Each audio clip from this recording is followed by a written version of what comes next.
ধেমাজি মাছখোৱা চাৰিআলিৰ এজন শিক্ষিত যুৱকক নিৰ্মমভাৱে দুৰ্বৃত্তই প্ৰহাৰ কৰা ঘটনাক লৈ মাছখোৱা ব্যৱসায়ী সন্থাৰ প্ৰতিবাদী সভা। আৰু এই মুহূৰ্তত মই সেই স্থানত উপস্থিত আছোঁ। ধেমাজি মাছখোৱা চাৰিআলিত যোৱা 19 মে তাৰিখে এক নিৰ্মম ঘটনা সংঘটিত হ'ল। এজন স্থানীয় যুৱ ব্যৱসায়ীক কিছু দুৰ্বৃত্তই নিশা নিৰ্মমভাৱে প্ৰহাৰ কৰাৰ এক অভিযোগ ইতিমধ্যে উত্থাপন হৈছে। তাৰপিছতেই সেই যুৱকজনক ততাতৈয়াকৈ বেঙেনাগড়া মেডিকেলত তেওঁক এডমিট কৰা হৈছিল। তাৰপিছতে যি গুৰুতৰভাৱে আঘাতপ্ৰাপ্ত হোৱা বিকাশ চেত্ৰী নামৰ এই যুৱকজনক ডিব্ৰুগড় অসম চিকিৎসা মহাবিদ্যালয়লৈ প্ৰেৰণ কৰা হৈছিল আৰু বৰ্তমান সংকটজনক অৱস্থাত চিকিৎসাধীন হৈ আছে ডিব্ৰুগড় চিকিৎসা মহাবিদ্যালয়ত। আৰু তাৰ পৰিপ্ৰেক্ষিতত যিসকল ব্যক্তিয়ে বিকাশ চেত্ৰী নামৰ যুৱকজনক প্ৰহাৰ কৰিছিল, নিৰ্মমভাৱে প্ৰহাৰ কৰা সেই দুৰ্বৃত্তকাৰীসকলক আচলতে ধৰিবৰ কাৰণে বা উচিত শাস্তি প্ৰদান কৰিবৰ কাৰণে মাছখোৱা সকলো ৰাইজ এতিয়া এই মুহূৰ্তত আহি ওলাই আহিছে। তেওঁৰ আচলতে সুস্বাস্থ্য কামনা কৰিছে। লগতে যিসকল দোষী সেই দোষীসকলক শাস্তি প্ৰদান কৰাৰ দাবীৰে এই ৰাইজসকল এনেধৰণে ওলাই অহা দেখিবলৈ পোৱা গৈছে।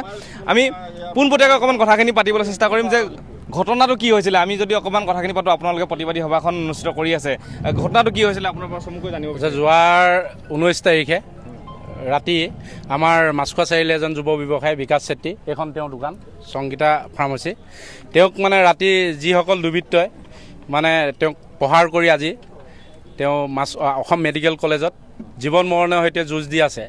আমি তেখেতৰ আশু আৰোগ্য কামনা কৰাৰ লগতে যিসকল ব্যক্তিয়ে উক্ত এই কামটোত জড়িত হৈ আছে তেখেতসকলক আমি পুলিচ প্ৰশাসনে যাতে বিচাৰি উলিয়াই কঠোৰ শাস্তি প্ৰদান কৰে তাক আমি দাবী জনাইছোঁ। লগতে অনাগত দিনত যাতে এনেকুৱা ঘটনা আৰু আমাৰ মাছখোৱাত বুলিয়ে নহয় সমগ্ৰ আমাৰ ধেমাজি জিলাত যাতে নহয়, তাৰ বাবে আমি পুলিচ প্ৰশাসনক চোকা দৃষ্টি ৰাখিবৰ বাবে অনুৰোধ জনাইছোঁ। বিশেষকৈ আৰক্ষী কেইবাজনকো আটক কৰিছে বুলি ইতিমধ্যে আপোনালোকে জানিবলৈ দিছে।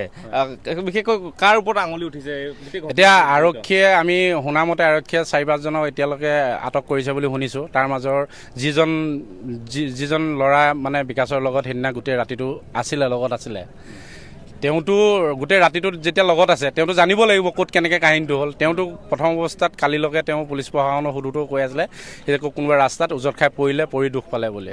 পিছত আজি আমি গম পাইছোঁ কালি ৰাতি তেওঁ স্বীকাৰ কৰিছে যে মই মাৰিছোঁ বুলি। গতিকে সি মাৰিছোঁ বুলি স্বীকাৰ কৰিছে। গতিকে আমি এইটো যিটো আমি বিকাশ চেত্ৰীৰ যিখন ফটো আপোনালোকে দেখা নাই, আপোনালোকক ফটো দিছোঁ, আপোনালোকে ফটোকেইখন দেখিব। তাত স্পষ্টভাৱে আছে তাত এজন মানুহে মাৰি তেনেকুৱা কৰা অৱস্থাত হোৱা নাই। তেওঁ চকুত মাৰিছে, 2টা চকুতে মাৰিছে। এটা চকুত আপোনাৰ এই সোঁচাইডৰ চকুত এতিয়া দাগ বহি আছে, কোনো আঙুঠি চাঙুঠি মৰা দাগ বহি আছে। বুকুত দাগ আছে, বুকুত তেওঁক মাৰি গুচকিছে মেলিছে কিবা কৰিছে।